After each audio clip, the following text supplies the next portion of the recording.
Buffalo police officers seen shoving elderly protester have charges dropped.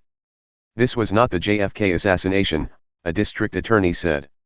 This was not that complex of a case. Buffalo, NY.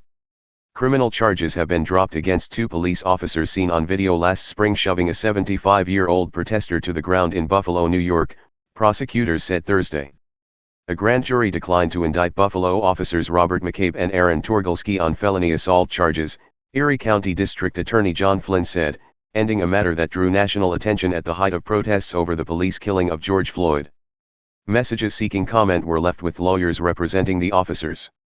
A message was also left for the man who was pushed to the ground, longtime activist Martin Gugino.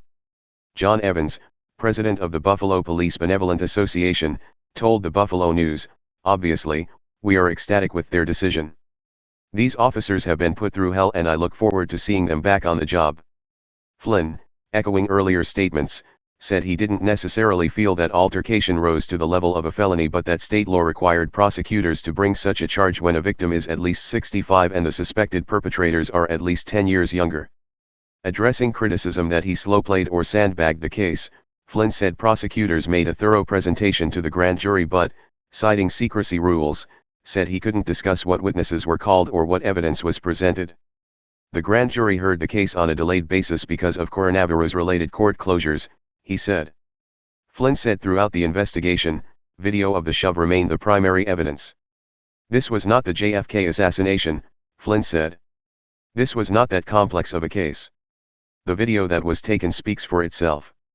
A news crew covering protests in downtown Buffalo last June over Floyd's death in Minneapolis captured video of the officers shoving Gugino to the ground in front of City Hall as crowd control officers in riot gear cleared demonstrators from the area for an 8 p.m. curfew.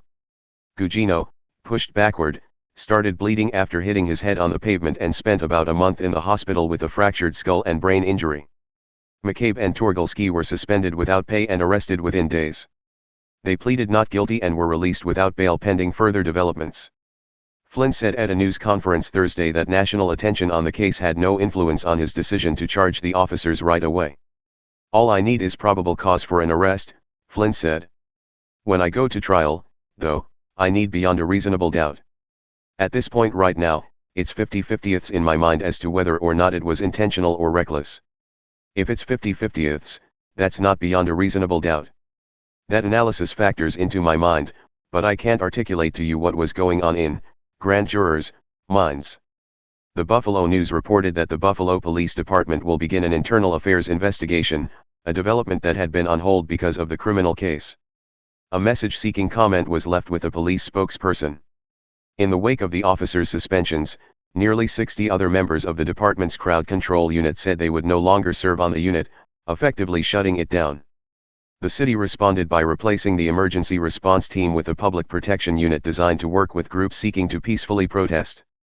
Other reforms in the wake of the protests included halting arrests for low-level, nonviolent offenses like marijuana possession and making it easier for the public to view police body camera video.